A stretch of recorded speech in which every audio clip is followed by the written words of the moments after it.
Hello, everybody. It's 9 a.m. UTC, so time to start our first office hours. Welcome. We're using the stage feature from Discord today, so feel free to raise hands, and then you'll get the stage, ask a question, comment, give feedback, and then we can discuss it all together. I can see there are three people in our audience: Ansir, Philip, and KG. So, if any of you would like to start, oh, there was somebody raising a hand. I uh, didn't spot it fast enough. Um, I would love to first start with, well, questions that would have been posted, but we didn't get any questions, formal questions under questions channel. So yeah, feel free to raise hands. Ask a question. You can also write your question live in the question channel if you prefer that. It's absolutely fine, up to you. Um, so yeah, I'll just then wait for Ansavir. Yeah, I'll just invite you to speak. Go ahead. Hi, Ansavir. I think you can now speak. Oh, you are on mute, so just try to unmute yourself, and then there you are.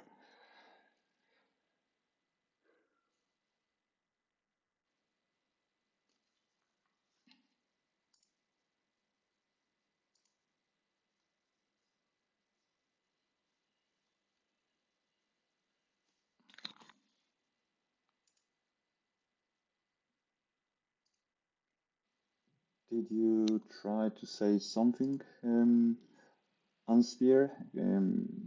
I'm not sure if, let's see, you are not on mute. You are allowed to say something here at the stage. Um, oh, you have muted yourself, I can see now.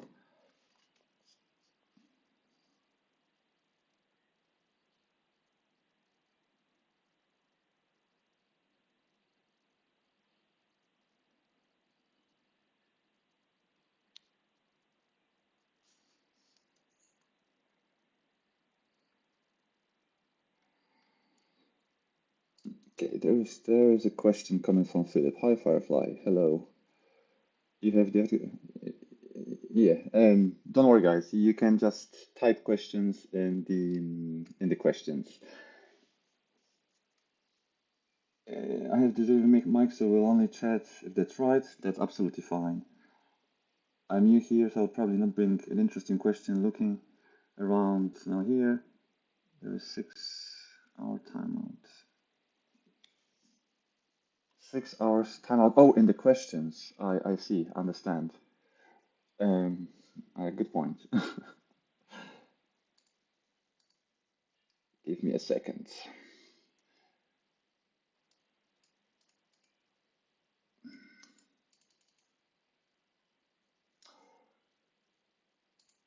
Oh well. If I could do that, I would have. It is not me that can change, unfortunately, this setting. So what if we just post questions under general? For instance, there is no timeout or slow mode enabled there. I'm sorry, I cannot change the slow mode at the moment.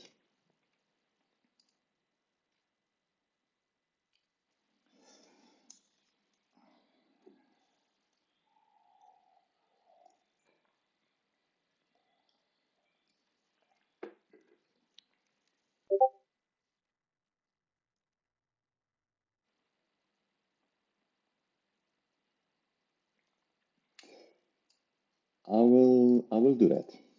So I'll start with the protocol because I think that's the most generic way to start, and then I'll move on to the community development. And so to start with, DeFIRE, that's how the whole project or ecosystem is called, and this is what we are building. DeFIRE is not one protocol; it will be an ecosystem, as I said. At the moment, we have three protocols, DeFi protocols, in our pipeline. The first one that we will be starting with is called Spark, that you could probably read about in one of our Medium articles. The second one will be Blaze, and the third one will be Ignite. There will be more protocols coming down the line later this year, but for now, we have concrete plans and we are working on these three. All three protocols will work tightly together, so there will be they'll be interconnected with a use of tokens that the ecosystem will deploy. Spark will be the protocol we will start, as I said. It will work as, it will resemble a senior rush protocol. So if you all know, for instance, Tomb Finance, it will have elements of Tomb Finance. It will not be a direct fork or copy of Tomb Finance. There will be some different elements that we would deploy, mostly to make it more fair, accessible, equal in the beginning. So in the Genesis phase, where typically on Tomb protocol or Tomb forks, there is a Genesis phase where in a certain duration of time, let's say 3 days, 4 days, 5 days, um, investors are given a chance to stake meaning, well, depositing their tokens that we choose to be available at the protocol, and in return they would receive the token that Spark protocol would be trying to keep the peg with to the native token of the blockchain. In this case, it is a Polygon blockchain, so the token would be Matic. That process, that Genesis pools process, is very well favorable for those with large capital. Of course, the more money you stake, the more rewards you receive. So that model doesn't limit investors with large wallets, which obviously, we're not trying to say that we are against the investors with large wallets. We just want to create equal opportunity for as many investors as possible with large and small wallets. So we will probably move away from this model, the Genesis pool model of senior protocols, and instead engage with a pre-sale activity. In one of our articles, that one was, I think, on the tokenomics of DeFIRE, or general introduction of what DeFIRE is. DeFIRE is an equivalent to shares token from Tomb protocol, at least in the Spark protocol. Over there, we have allocated 5% of the token for the pre-sale. We are also discussing at the moment other tokens that perhaps would be also available in the pre-sale, and one of them would be Spark, and Spark would be the token we would like to peg to Matic, that is native to Polygon. So these two would be most likely available in the pre-sale. DeFi, we already said it's going to be 5%. For Spark, we will have to decide what would be the supply of the Spark tokens that we would like the investors to be able to purchase.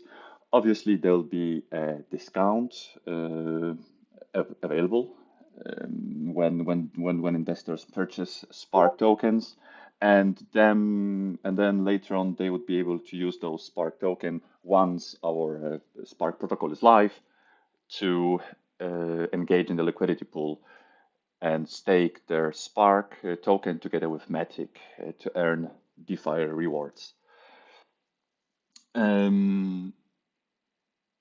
Yeah. That's on the pre-sale Spark. I see there are many more questions coming. Excellent. I'll be responding to them in a second. So that is Spark. This is how we will start.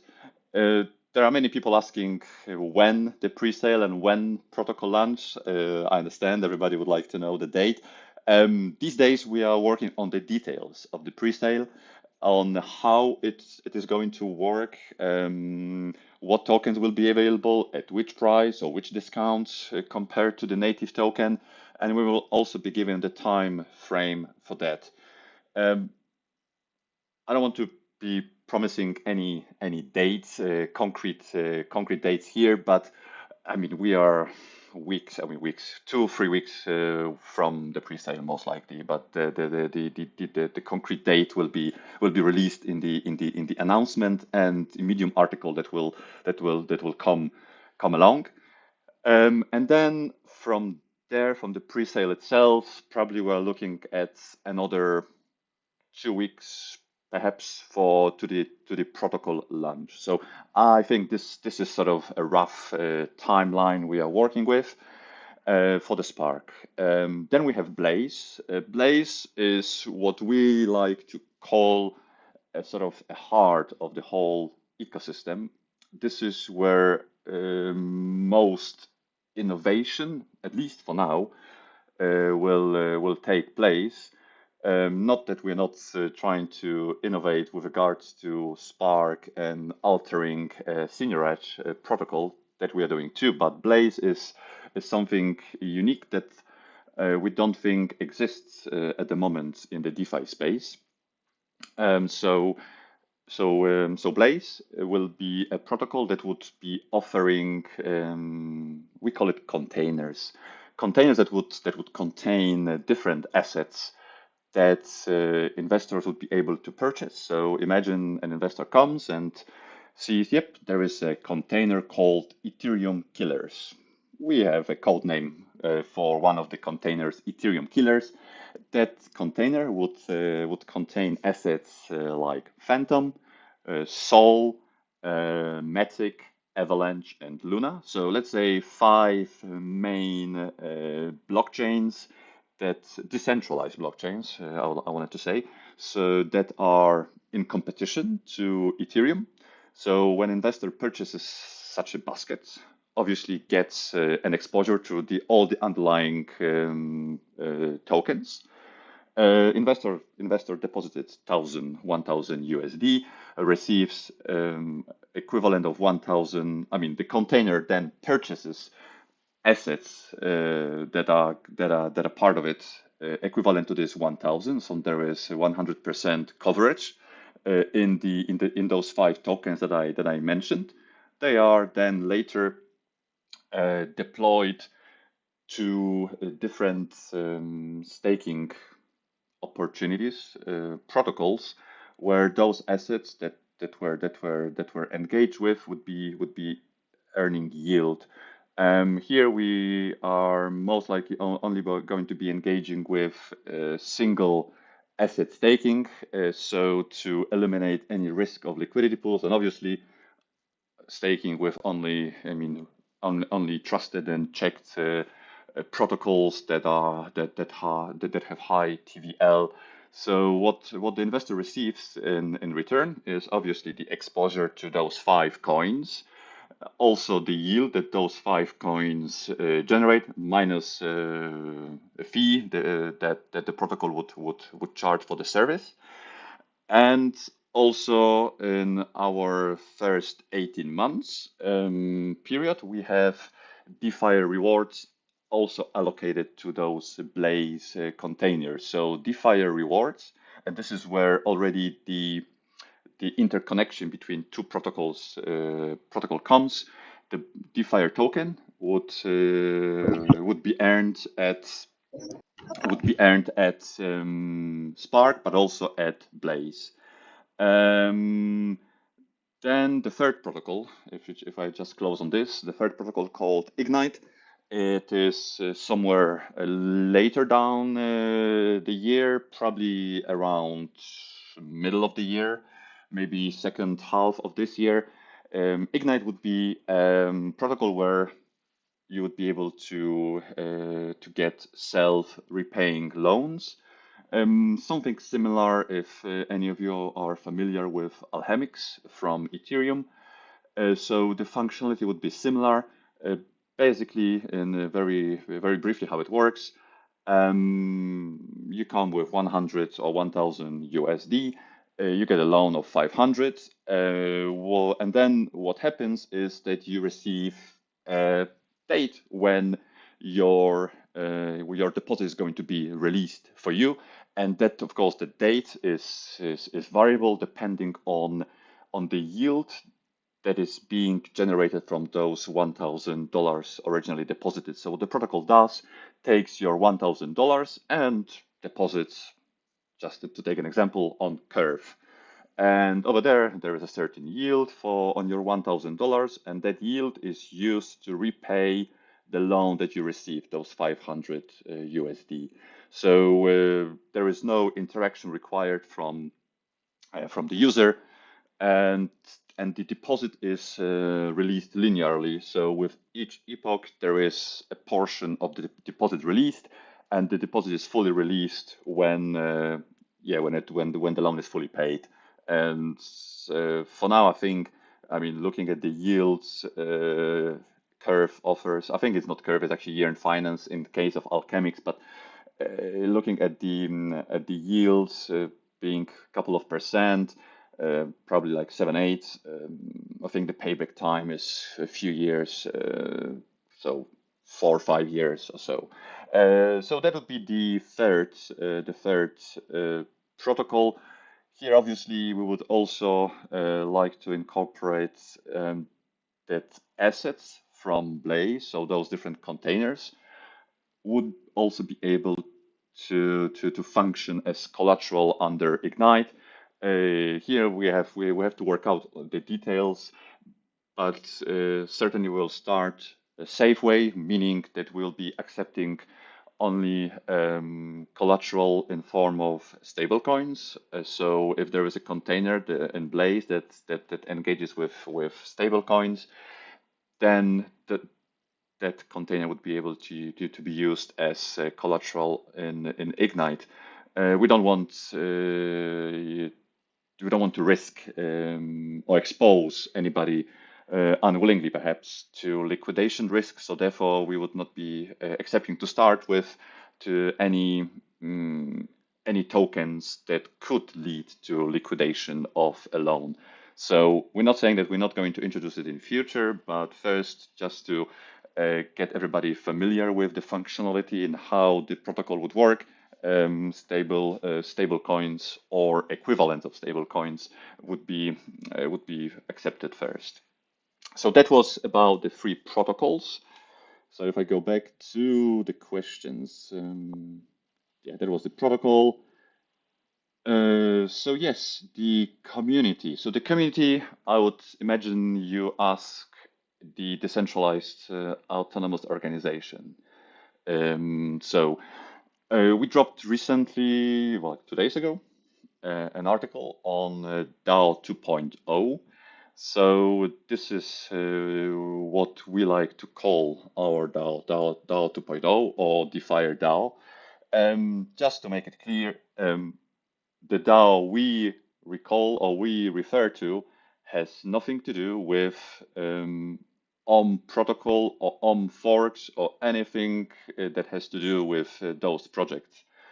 DAO in our eyes is the way to structure, organize the community, the protocol, not and it has nothing to do with the functionality of the protocol we would be offering. So when we talk DAO, when we write about DAO, is purely how the community is organized, not and has nothing to do with the financial protocols or decentralized finance protocols.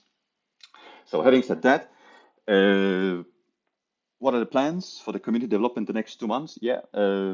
Essentially, we would be operating, or as I say, DAO.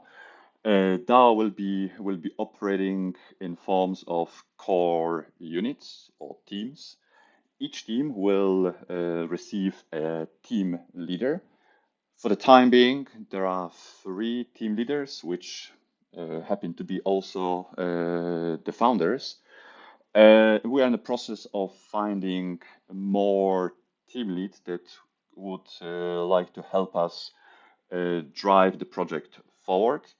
We are looking obviously for senior experienced professionals within their fields. In the article that we linked, we also illustrate how DAO ops can be organized. As far as I recall, there are 6 or 7 shown in that article. We at the moment, the three founders, we share the responsibility. So each one of us. So another way, there is one founder responsible for one of those units. So we are not multiplying responsibilities. Um, so as I said, we're looking for team leads. We're also looking for all other level of contributors, those that would be willing to do some ad hoc tasks, to those that can dedicate more hours, even towards full-time participation. We have drafted a document that describes how we would like to compensate contribution, and that document, it would be applicable to everybody. I mean, it doesn't matter if it is a founder, team lead, or a contributor that joined yesterday. If someone has the skills and a will to participate and contribute, everybody would be working towards the same contribution scheme, or of the same contribution scheme. Obviously, there are different levels of contribution. There are also different categories of compensation, but that's all outlined in the document. But the document will be essentially the guideline and a reference point for all the contribution happening within the community. Um, then there also, so that's sort of like the more dedicated contribution on a frequent basis. And then we also will have contribution in forms of bounties. So when there is a one-off task that doesn't maybe require more permanent engagement with the community, but just, you come, you do your thing, and then you're on your way again. There'll also be bounties posted, and there will be a clear template for what the bounty is, what it asks for, who is eligible, so what kind of experience we are looking for, and also how many participants can participate in a bounty or also compete for the bounty, because a bounty could also be a competition for a certain reward if there is a room for that. So that was on the compensation. It also said something about the teams. Oh yes, and then obviously it's all it's not going to work without a proper way to structure voting in the community or in the DAO.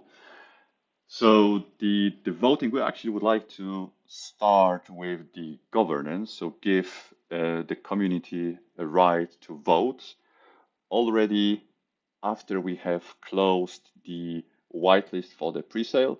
I'm not going to talk about the details of the whitelist. That will be all described in the pre-sale document.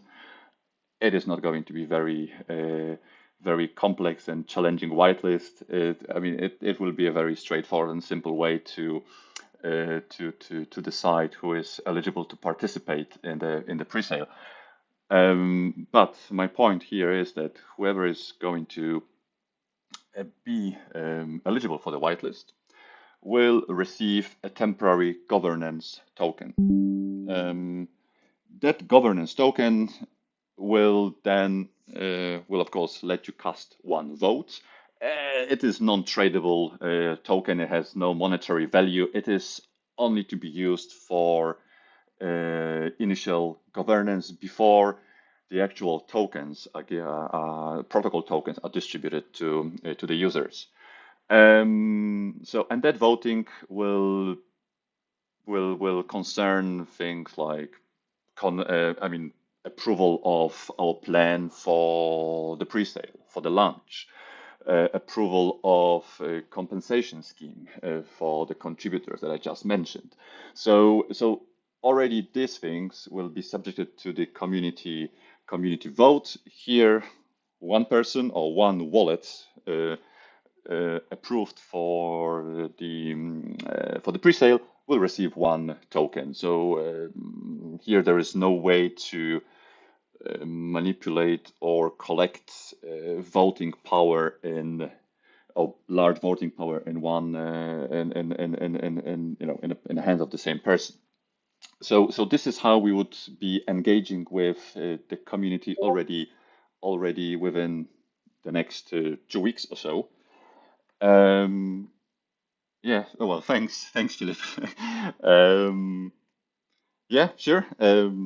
Yeah, great to read, Philip. For sure. I mean, we have the apply somewhere on our Discord. Yeah, you can apply to help to volunteer. You can also drop me a DM. It's absolutely fine, and we can discuss it there. So sure. That was yep. So thanks, Philip, for staying around. Yeah, and to continue on the community development. So that would be on the early governance.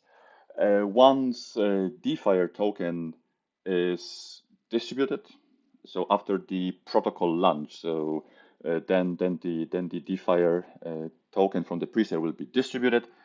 Then the governance with DeFIRE comes into play. And that is also outlined in actually two of our articles, how that functions. In short, DeFIRE can be locked into governance DeFIRE or GDFIRE. The lock can vary from 1 week to 4 years.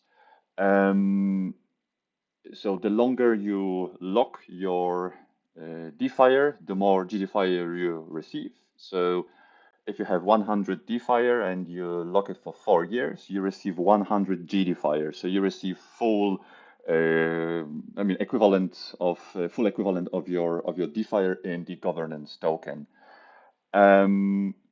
If you lock it for a year, which is a quarter of 4 years, you receive quarter of the governance token, so 25 governance tokens. So this is a model that Curve protocol introduced about a year ago. And we find this model to have a good balance between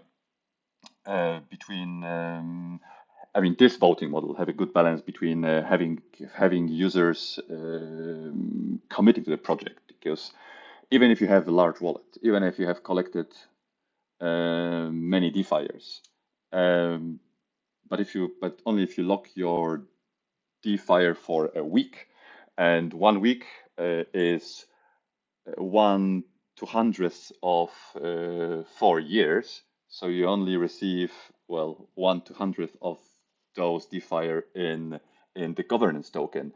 So even if you have a big wallet of DeFire, but you don't want to commit to the project for long term, your governance will be then. Your voting powers will be trimmed by this. So those who would be committed to the project in long time will have greater voting power compared to those who are only locking their token for short duration. The other benefits that users or investors will get from the governance DeFi is obviously they will participate in the distribution of all the fees the whole ecosystem is going to generate. So here we're talking about the current protocol that we have in our pipeline and all future protocols that we will ever launch. All the fees will go to the GDFIRE holders, so GDFIRE holders and the DAO. There will be a split because we also have to be supporting the DAO with some funds. Otherwise, it cannot function as we have planned it to function.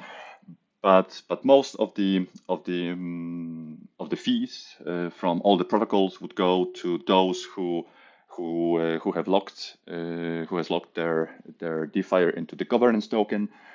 Obviously, it will be proportional to how many GDFIRE you have.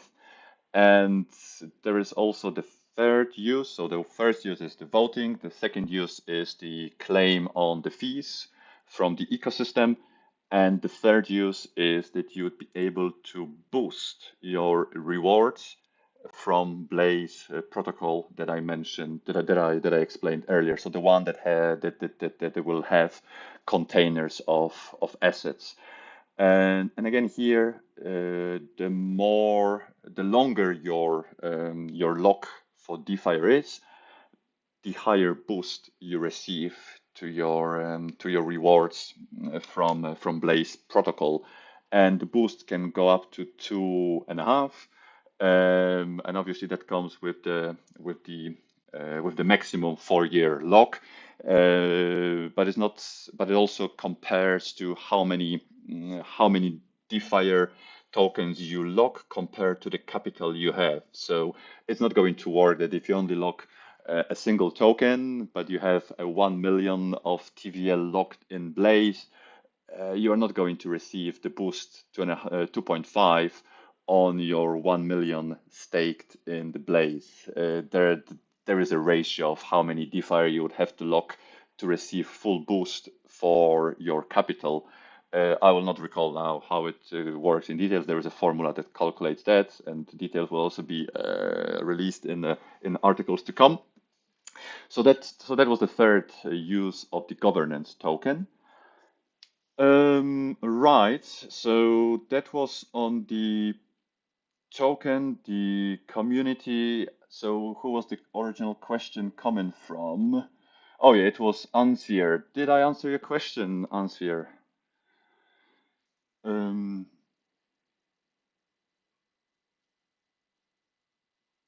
yes, there will be a short version of AMA. I mean, I am recording it, so we will happily summarize it. Okay, I'll now go through the questions again. Will the presale proceed go straight to LP lock, maybe with Rakdog? Would help. Yes. Um, yeah, definitely. I'm not sure if we have. Who do we have with us in the stage? Just a second. Right, we don't have Glitch, who is our engineering team lead, but I'll try to answer this question best I can. So the funds from the pre-sale will go to a multi-sig wallet. The multi-sig, or the access to the multi-sig wallet, will be given to all team leads. So whoever has a team lead position in the organization, in the DAO, receives a multi-sig.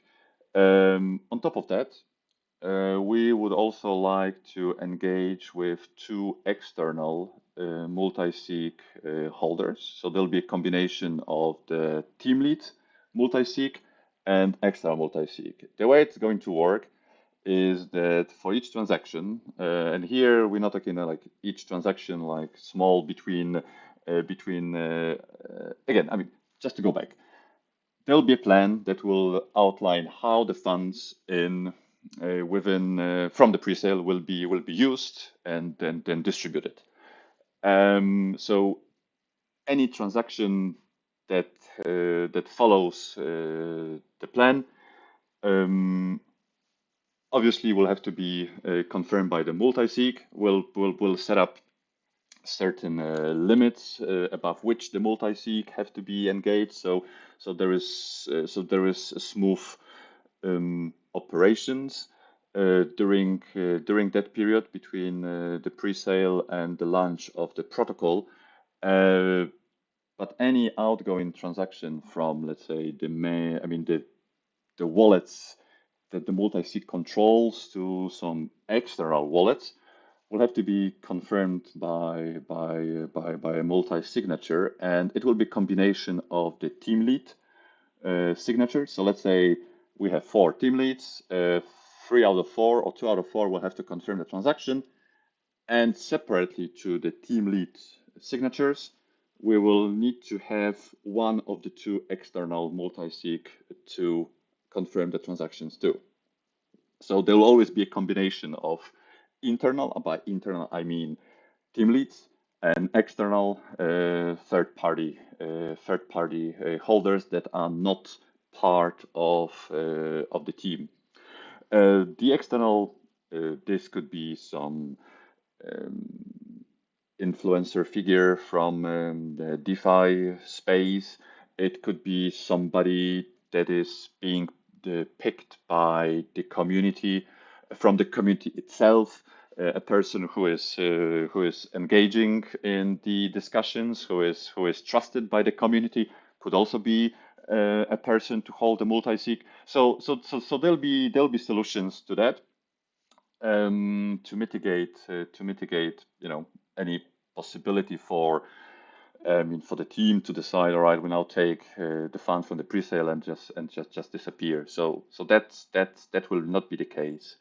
On top of that, just to add on the sort of safety or security element, here the founders, we are all KYC'd with each other, so we all know who we are, where we live, although we live in different parts of the world. But to first, if when we decided to work together, which was already a couple of months ago, we decided to disclose our identities to each other, so we all know who we are, and so we have full trust in the work we are doing here.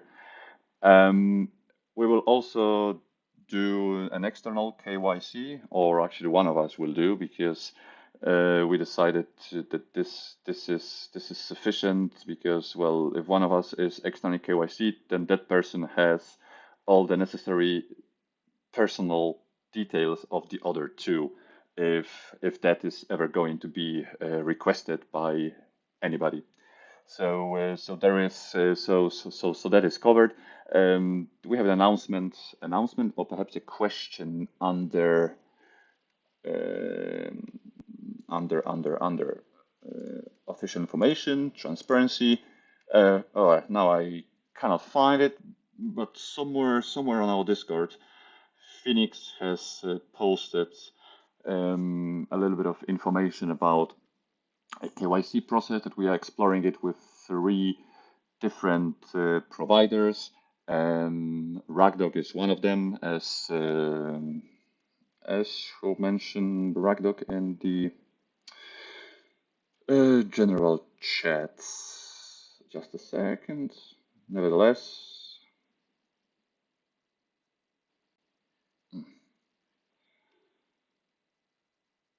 oh, sorry for the delay. I have to just find the right.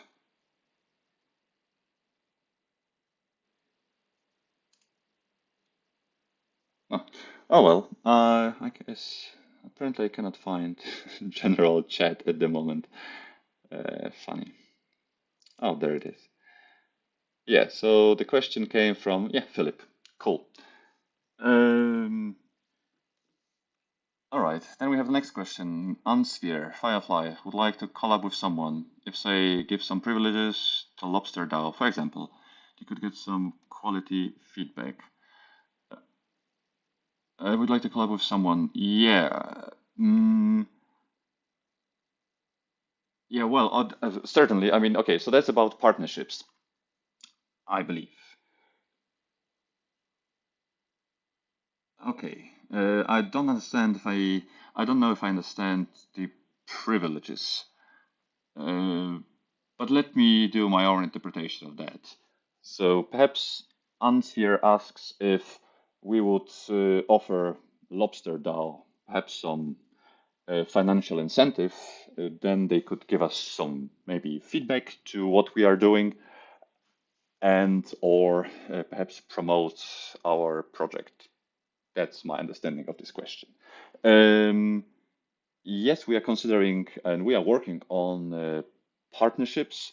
Again, I don't really know Lobster DAO all that well, so I will not speak on, I cannot comment on what they do and what they stand for.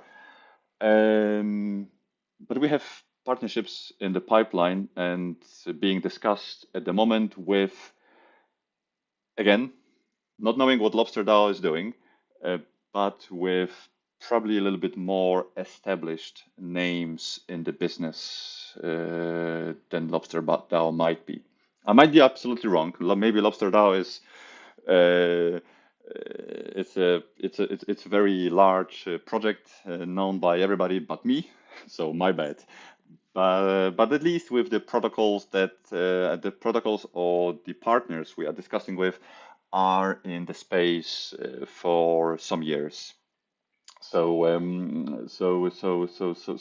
we have some good partnerships down the line. I think we're mostly looking for the partners who um, share similar values to what we are trying to offer in terms of transparency, fairness or fair access to the DeFi space, inclusiveness, security, safety, and also with a strong emphasis on educating the community that we'll be engaging with.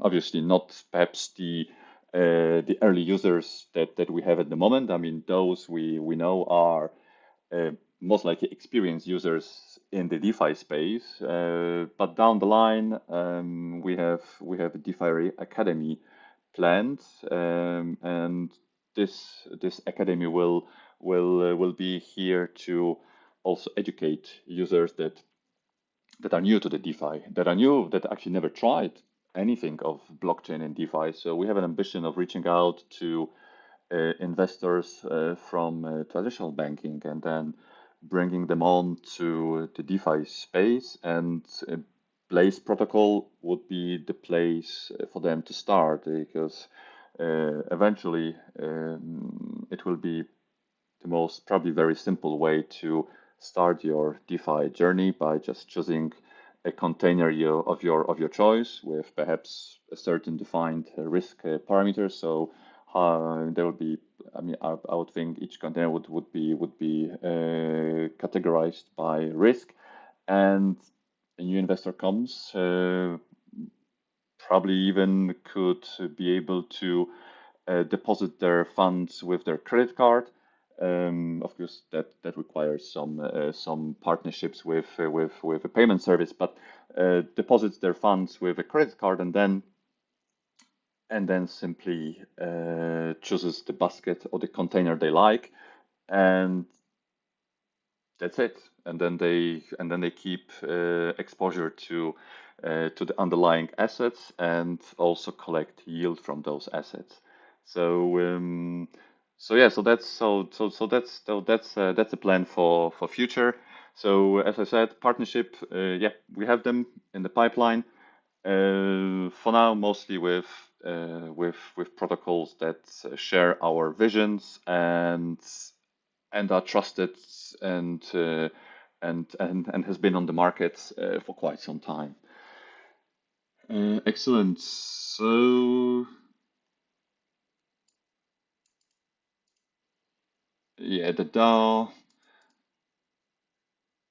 Okay, yeah, we discussed the DAO. Yep, I completely agree. The name was abused or misused over the last couple of months. Or right, please, yeah, there will be a shorter version 12 TR perhaps.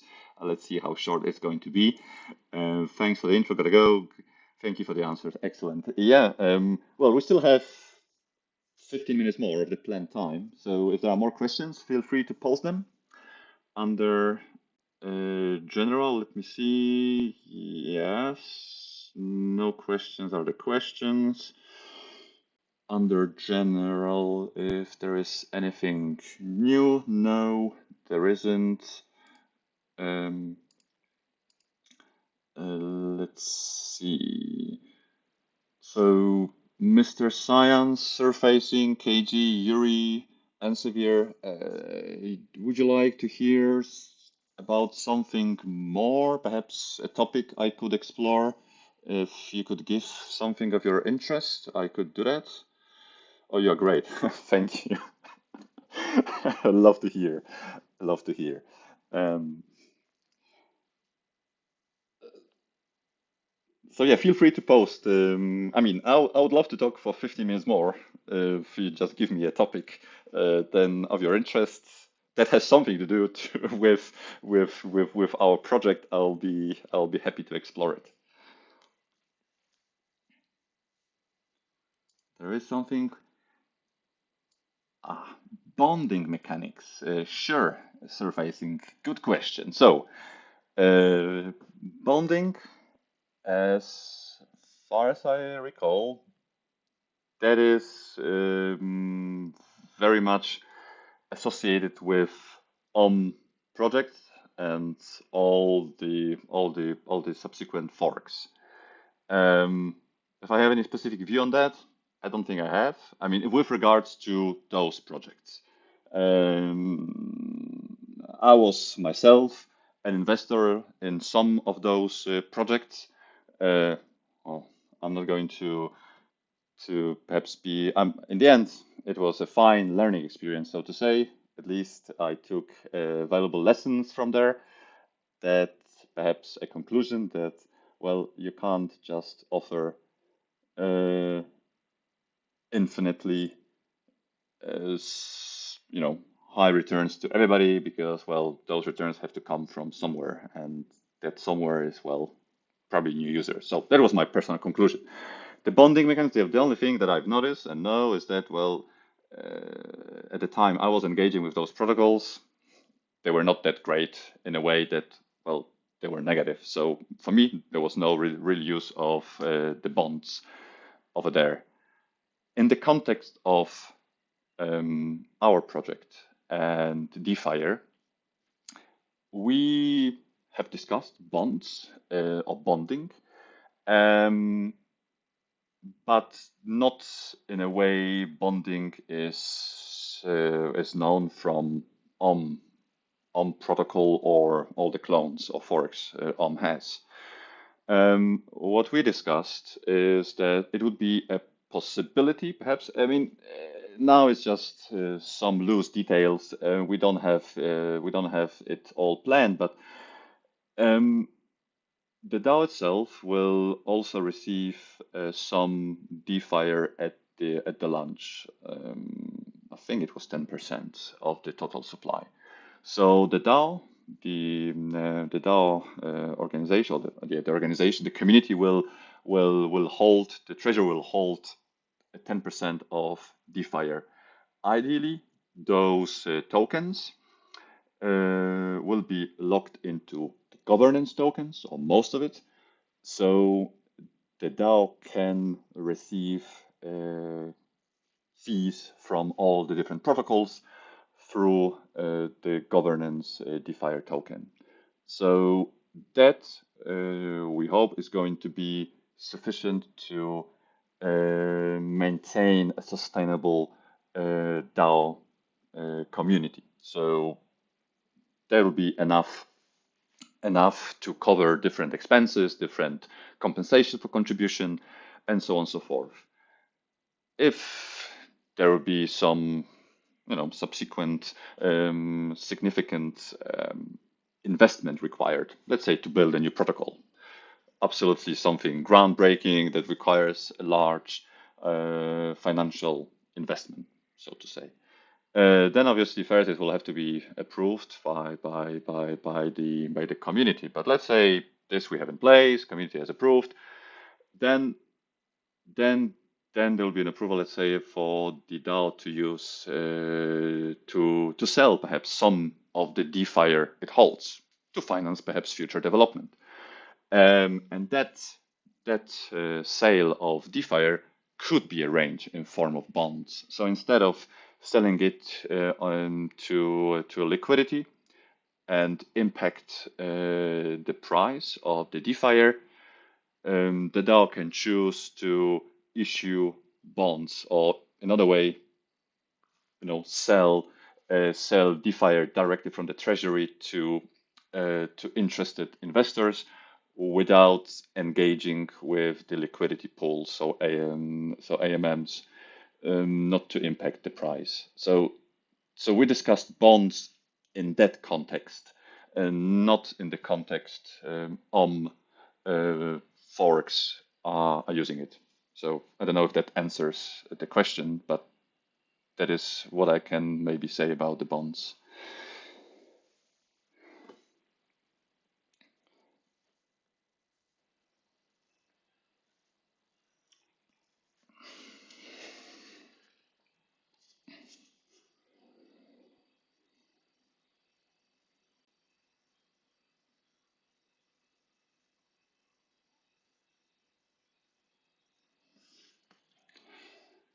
Right. Let me see if we have. Yeah. Um, Surfacing, perhaps if you would like to follow up on my answer, then perhaps under general would be general chat would be best to do that because I don't think you can overcome the slow mode.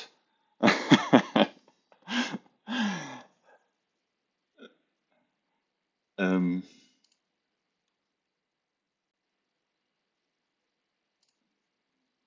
all right.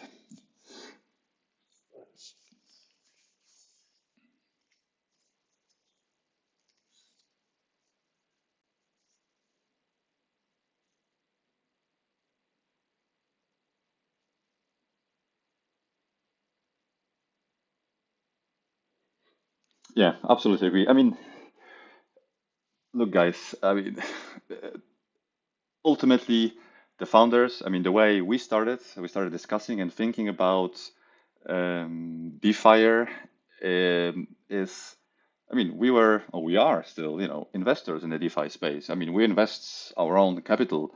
We try different projects, different protocols. We've been part of different communities, so we still are the part of, participating in different communities.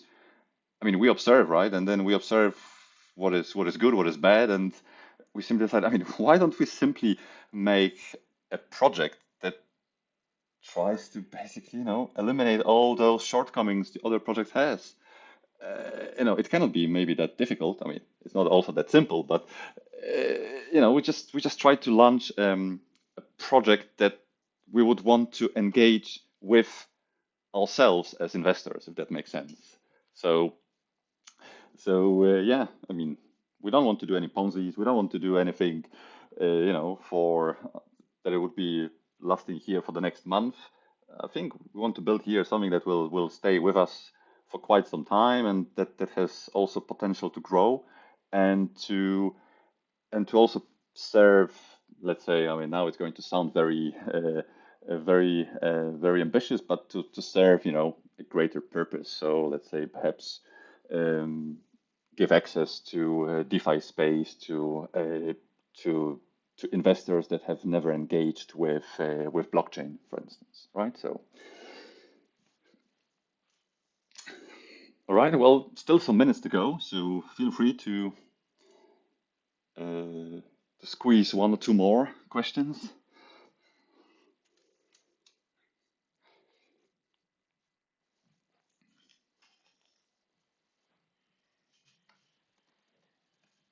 Yeah, I agree. I agree. It has to become a mainstream someday. Yeah, it does. Um, of course, with mainstream means regulations. Well, that's another topic. Um, but I think it will be necessary for the mainstream adoption. We'll see some sort of some form of regulation of crypto space. Well, let's see how it's going to impact those that are present in the space today and all different protocols. But yeah, but it will come.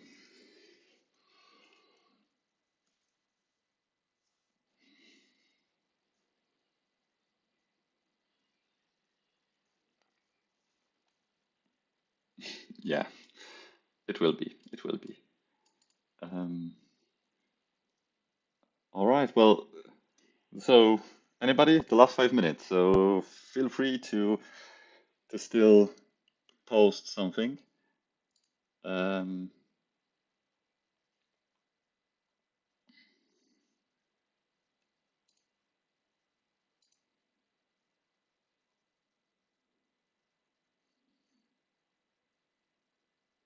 yeah, don't forget we still have invite contest running with the possibility to, well, win a share of 10 DeFIRE. Yeah, I mean, as far as I remember, you have to have 5 invites to be eligible. Well, the details are under an announcement. And I think once we have crossed a threshold of 500 users, which we're only 98 away.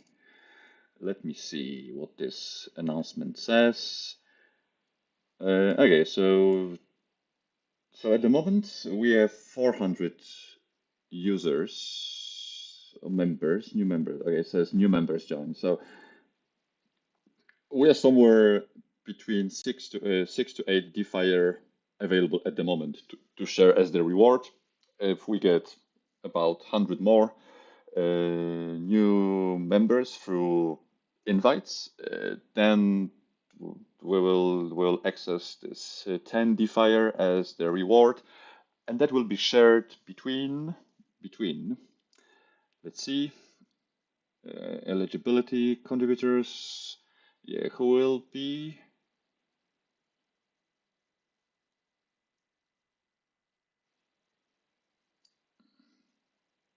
Okay, so you need to have actually 10 invites, as the way I read this announcement. Sure. So actually, there will be, I don't know how many we have at the moment that have 10 invites, but probably not that many. So actually, so imagine we have 5 people with 10 invites. Well, they will share 10 DeFire between themselves. Obviously, it will be proportional to the number of invites you have. So if someone has 20, will receive obviously more of the reward pool than someone with 10 invites. But I don't think we have that many people that have crossed 10 invites threshold. So there is still a room to get there and to be eligible for a share of the reward. Yeah, I think, well, it will be a valuable token. I mean, it will have good uses. It will have first, it will function as the shares token in the senior edge protocol Spark, but then later, I mean, it will let you vote. It will let you claim fees. It will let you boost your rewards on Blaze protocol, and it has a fixed supply. I mean, 100,000. There will never be more DeFi printed. I mean, 100,000 and that's it. And yeah, once all is distributed, I mean, then its price will probably only have to go up because the more protocols we develop, the more fees. So the bigger TVL we attract, meaning more fees are being collected by the ecosystem. I mean, the bigger dollar value of those fees goes to the holders of the locked DeFi governance DeFi. So with the growth of the ecosystem, the value of DeFi will naturally go up. It will be a good token to have, I think. So just to, yeah, encourage you, if you're still thinking of inviting someone, yeah, go wild and bring as many as you can because there is some DeFi to be won here. Um, Great. Let me just do a last check if there are some new questions. I'm always so bad to Discord. Oh, yeah, okay. Nothing new. Nothing new here and nothing new under questions. Um, oh, by the way, I would love to receive feedback from you, well, any of you, all of you, regarding the Discord structure layout. Do you find it easy, difficult? How would you want to see it improved? Anything. We don't have to discuss it in the office hours. You're welcome to just write your thoughts under general, because then we can have it reshuffled slightly if that would help people navigate through our server. Or maybe it's just me. I'm just bad with Discord. Anyway, I think it's about time to close this first office hours. There will be a second one coming later this week, also in a different time zone. It will be 6 p.m. UTC on the 24th, so 3 days from now, 6 p.m. UTC. If you'd like to participate again, if not, it will be a different time window for those that are asleep at the moment. And yeah, we will try to organize a call like this once a week. So I will, well, you'll have a chance to talk to me again probably next week about the same time. So Monday, same time. Perhaps others will join me as well from team leads. But if not, it will be myself. So thanks for today. I'll then stop recording.